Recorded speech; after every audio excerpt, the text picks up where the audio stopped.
Authority हमेशा एक effective leadership की निशानी नहीं होती कि भाई उसको अथॉरिटी दे दी है, अब वो देख लेना, वो तो एक लीडर अपने आप ही बन गया है।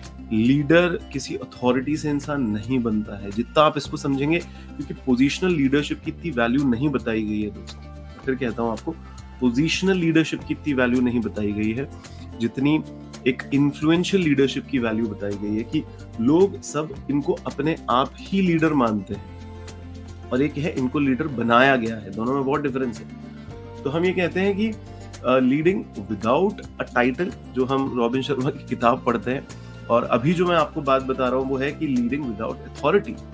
उसके लिए आपके अंदर बहुत सेल्फ अवेयरनेस होनी चाहिए दोस्त, और वो सेल्फ अवेयरनेस समय के साथ डेवलप भी की जा सकती है अगर आपने नहीं भी है तो।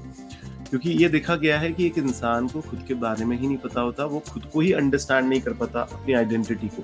और फिर ज्यादातर देखा गया है कि तब वो जिस लेवल पे अपने आप को समझ सकता है, क्योंकि देखिए जो इंसान खुद को ही नहीं समझता वो दूसरे को किस तरीके से समझेगा। जब हम इमोशनल इंटेलिजेंस की भी बात करते हैं तो हम कहते हैं खुद को समझो, खुद को मैनेज करो, फिर दूसरों को समझो, दूसरों को मैनेज करो। फिर सिखाऊंगा, खुद को समझो, खुद को मैनेज करो। तो मेन एलिमेंट क्या होता है? सेंस ऑफ आइडेंटिटी होता है कि आपकी जिंदगी यानी आपके डिसीजंस एज अ लीडर बहुत ज्यादा डिटरमाइन करेंगे सर कि आप किस तरीके से अपने आप को देखते हैं। यानी कि आपको ये आइडेंटिफाई करना है कि कौन सी चीजें हैं जो आपको गाइड करती हैं किसी गिवन सिचुएशन के अंदर। अगर आपको कोई डिसीजंस लेने हैं तो जब भी आप लेते हैं क्या चीज होती है? क्या सेंस ऑफ सिक्योरिटी के थ्रू आप चीजें करते हैं, या सेंस ऑफ डाउट चलता रहता है? आपको अपने आसपास के लोगों पर ही कहीं ना कहीं डाउट होता है।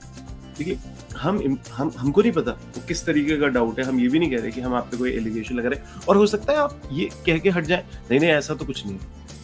तो सर हर चीज को अपनाना और छोड़ना नहीं होता, उस पर रिफ्लेक्शन बनाना बहुत जरूरी होता है। और आप उस इमोशंस को थोड़ा सा महसूस करिए कि वो जो टेंस कॉन्वर्सेशंस होते हैं जब भी आपकी कंपनी के बीच में, या आप पार्टनर्स के बीच में, या अगर आप लीडर्स हैं 2-3 एक ऑर्गेनाइजेशन के अंदर, तो वो जो डिस्टॉर्शन होता है, क्योंकि देखिए जब भी एक इंटेंस कम्युनिकेशन होगा तो फिर एक इंसान उस ईज में नहीं रह पाता अपने कल्चर के अंदर। क्योंकि हम बार बार कहते हैं कि एक राइट आइडेंटिटी आपको आइडेंटिफाई करनी है खुद की, यानी कि अगर आपने वो कल्टिवेट नहीं की एक लीडर ने एक राइट आइडेंटिटी, तो फिर क्या होगा ना, एक डिस्टॉर्टेड आइडेंटिटी को लेकर वो घूमेगा।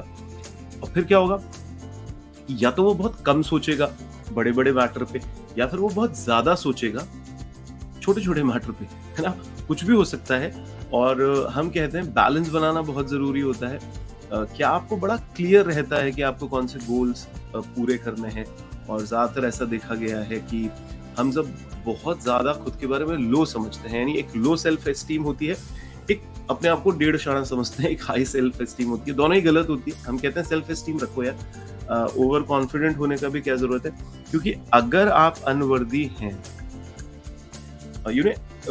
अनवर्दी है का मतलब है अगर एक इंसान खुद बारे में एक अनवर्दीनेस की तरह सोचता है तो हो सकता है वो कई सारी अपॉर्चुनिटीज मिस कर दे अपनी जिंदगी के अंदर। और फिर अगर वो बहुत ज्यादा अहंकार में रहता है, किसी ना किसी तरीके से कोई भी उसके दिमाग में एक टसल चल रही है दिमाग के अंदर, तो जिस बेहतरीन ढंग से काम कर सकता है वो कर नहीं पाएगा। और फिर क्या होगा, वो जो आई हुई अपॉर्चुनिटी है वो भी मिस कर सकता है, जो रिस्पॉन्सिबिलिटी उसको लेनी चाहिए वो भी वो मिस कर जाता है। तो आप क्या खुद के बारे में बहुत ज्यादा ही ओवर एस्टिमेट तरीके से सोचते हो कि आप अपनी एबिलिटीज को बहुत ओवर एस्टिमेट करते हो? तो सोच लो भाई कि कई बार क्या है, दूसरे लोगों का क्रेडिट भी हम हथियाना चाहते हैं कि यार ये तो इसीलिए हुआ है क्योंकि हम हैं, अगर हम ही ना हो तो कुछ ना हो इस संस्था के अंदर। तो क्या ऐसा सोचते हो आप? अगर ऐसा सोचते हो तो आपको देखिए रियलाइज तो करना होगा अपने मिस्टेक्स के बारे में, नहीं तो जिस सक्सेस को आप ढूंढ रहे हैं वो सक्सेस तो आएगी नहीं सर। जो माहौल आप क्रिएट करेंगे उसमें एक कांस्टेंट फियर और आपके अंदर पनपता रहेगा। और फिर है ना, हो सकता है आपको ये भी डर हो कि लोगों को पता ना चल जाए कि आप कितने पानी में हैं। कुछ भी हो सकता है सर, आप मेरी बातों को लिटरल टर्म्स पे ना लेके आप इस पे थोड़ा रिफ्लेक्शन जगाइए। बिकॉज कोचेस का क्या काम होता है कि वो आपको कोई भी प्रॉब्लम के लिए कोई टूल एंड टेक्निक शेयर करते हैं तो वो आपके थॉट्स को ब्रॉडन करने की कोशिश करते हैं। और हम बार बार आपको कह रहे हैं आप अपनी सेल्फ आइडेंटिटी को थोड़ा सा फोकस करिए और समझने की कोशिश करिए कि कौन से बिलीफ सिस्टम हैं जिसकी वजह से आप उस लेवल पे अपना परफॉर्मेंस नहीं कर पा रहे जो आप कर सकते हो अपनी जिंदगी में।